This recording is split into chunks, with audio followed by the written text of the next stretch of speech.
Hello everyone, how are you? Today we have another VOD review, and this time it's finally a monkey. Everyone wanted me to do one on Winston, but no one sent them in. But ever since my last VOD review, I've been getting all sorts of crazy stuff in, like Torbjorn and Winston and Widowmakers galore. Oh my. So today we're on defense in Hanamura. At least for now we're on defense. That might change in a little bit. This VOD was sent in by Glicknack, and I had to actually look up to see if that meant anything, because doesn't that sound like it means something, Glicknack? Well, it doesn't, as far as I know. So it's Glicknack, and he asks how to defend in these choke point maps, specifically what to do when it's just the choke phase. So if we look here, our team just won a map. It's miraculous. We just wasted that Torbjorn armor pack.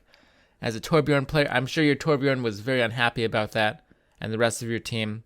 But it's all right. We're just chilling out. And so what to do during the poke phase. And as Winston, it has to be a depressing nothing. Like, you just have to sit here, chill out, because all you're going to do is, if you stand up here, you just feed ultimate, and you can't get nearly enough poke back at them, obviously, with your little Tesla gun to make it worthwhile. Instead, you silently stand watch over the flanking areas. That's what you are. You're really just a sentry for this initial part of the defense. You're sitting around watching the flanking areas. Hanamura is a pretty simple map. It's literally just this window, so it's maybe a little bit more boring.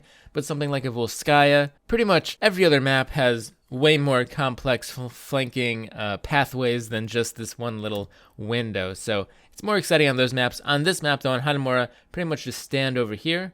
Look, have your eyes up there. Make sure there's no Genjis, no Tracers, nothing like that. And then just hide. You don't want to be feeding ult through this choke point. And then when they do push in, you can just walk right up and do your monkey stuff. So let's replay the seconds leading up to this back now.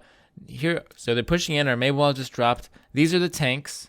This is actually a Zenyatta who's being absolutely a maniac, but he has a shield on. There are two tanks in here. We know our team is talking, and all the squishies are back here ready to come in. Now, as Winston, you want to cut the team off like this.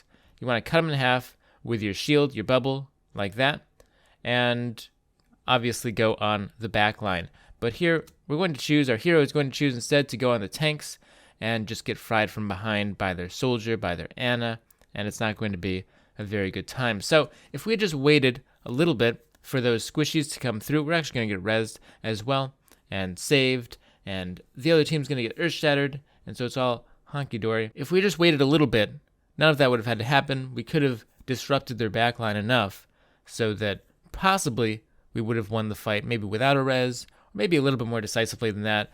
Good job focusing the soldier who was using nano boost. Almost got him low enough so he died pretty much immediately after, despite throwing your own life away in the process. But we are back. We're back. We're going to defend again. We have resurrected from the dead, not taking armor packs like a good man. That's what I mean by feeding at the choke. All you do is you just give up ultimate charge, and there's nothing you can really do as Winston. So just to reiterate a bit here, our Mei just popped a wall. The Mei walls have not been necessarily the best this game, but they are what they are. So Mei just popped a wall. You can expect them to come streaming in pretty soon. Just watch this like you're doing right now. This is actually the position right now. This is the position you should be in, on the side, watching the flanks, ready to pounce on an unsuspecting victim. Now, Mei wall is going to go down in just a second, and I assume this will be their chance. Indeed, they walk in, and we're okay, so jump in again, and you can see we're focusing the wrong target, being not very effective. We pretty much did like no damage to the Reinhardt, and so overall we weren't very effective that fight, and we kind of got saved by our team. But now the fight's over. We see maybe some people a little bit in danger there, kind of crazy, but whoa, we pop our ultimate too to go all in. This is kind of just hoping that people die to us, and fortunately their Zenyatta decided that he would, but I don't think that should have worked. Aggressive plays can work, but there were just too many people there. If it was like one Ana picking her off at the end, that'd be very good. But it was like an Ana and a Pharah and a Zenyatta, and there's a soldier coming up as well, so that was very, very dangerous. It worked out in the end, though, through some sort of spaghetti. But again, we're being very aggressive, and you shouldn't win this fight. You're basically relying on the Ana to not sleep you, and when you assume, well, you know the saying, never assume that people are just going to miss their stuff. So you go in there, you die. Fortunately, you have the Mei wall, and they just barely didn't have enough time. But if they had like one more second, they would have kept that point without you being there. So be very careful. That aggression didn't actually do anything bad to you at the end. Plus, it was only at the very, very end. But you have to be careful for that. I could see that being a big throw in a lot of other games. So be careful on the aggression. Just stick to that rule I explained a little bit earlier. But we're not done. We're on the offensive portion now, and we indeed do have an offensive question. So he asks, how do I initiate through a choke point when my teammates aren't really following up? And so the answer to that I found as we watch this first fight kind of happen tragically. Let's actually play that fight again because that happened very quickly. As we jump in, okay, so remember, a lot of times when it feels like your team isn't following up, it's probably just your fault.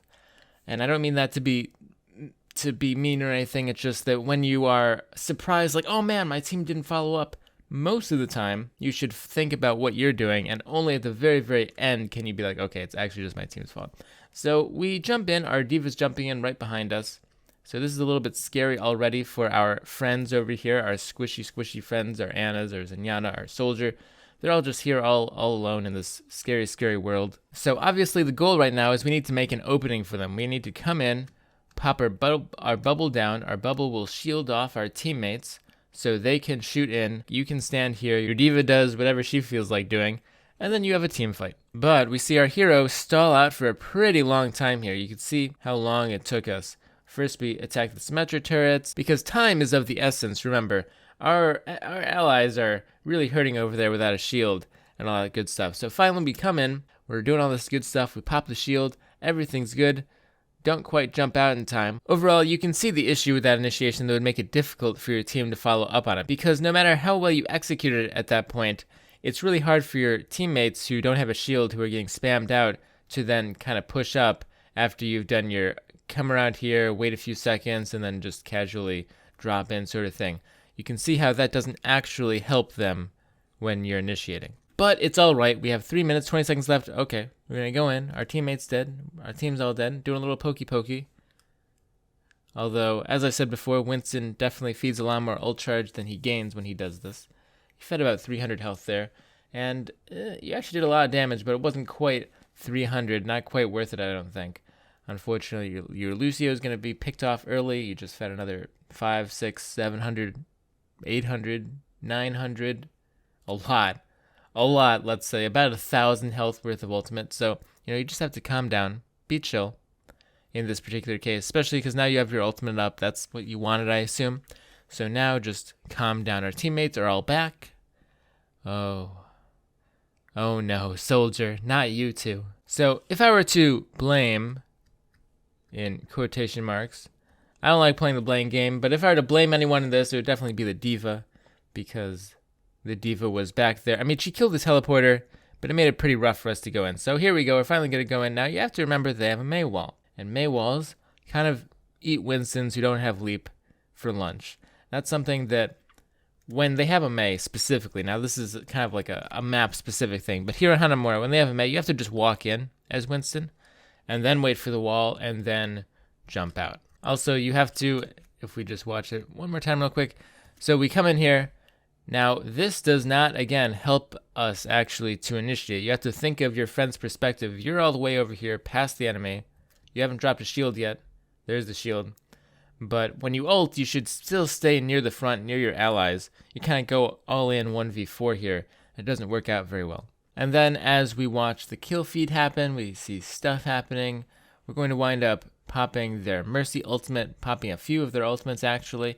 So your team definitely did follow up 100% of the way. It's just that, unfortunately the initiation was not quite there to allow them to get done what they wanted to get done.